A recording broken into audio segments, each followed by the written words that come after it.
शुरुआत में जब दुनिया बिल्कुल नई थी, ईडन नाम का एक खूबसूरत बगीचा था। यह सबसे रंग बिरंगे फूलों, सबसे रसीले फलों और सबसे चहचहाते पक्षियों से भरा हुआ था। इस बगीचे में भगवान ने पहले दो लोगों आदम और हव्वा को बनाया। बगीचे में जीवन, खेल और आनंद के कभी न खत्म होने वाले दिन जैसा था। आदम और हव्वा ने इस अद्भुत जगह की खोज की, जानवरों के साथ बातें की, शानदार पेड़ों की छाया के नीचे आराम किया और बगीचे में अनगिनत पेड़ों के बीच सबसे मीठे फलों का आनंद लिया। अच्छे और बुरे के ज्ञान का पेड़ बाहर खड़ा था। परमेश्वर ने आदम और हव्वा को केवल एक ही नियम दिया था, इस पेड़ का फल मत खाओ। लेकिन जिज्ञासा एक शक्तिशाली चीज है। एक दिन एक डरपोक सांप हव्वा के पास आया। यह एक आकर्षक विचार फुसफुसाया, फल खाओ और तुम भगवान के समान बुद्धिमान हो जाओगे।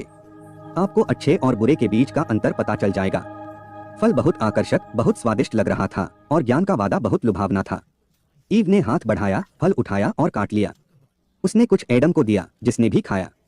लेकिन जैसे ही उन्होंने फल का स्वाद चखा, उनकी आंखें एक ऐसे तरीके से खुल गईं जिसकी उन्होंने उम्मीद नहीं की थी।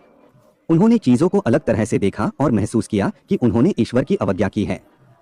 उन्हें डर और शर्मिंदगी महसूस हुई, ऐसी भावनाएं जो उन्होंने बगीचे के आनंद में कभी नहीं देखी थीं। जब परमेश्वर को पता चला कि उन्होंने क्या किया है, तो वह उनकी अवज्ञा से बहुत दुखी हुआ।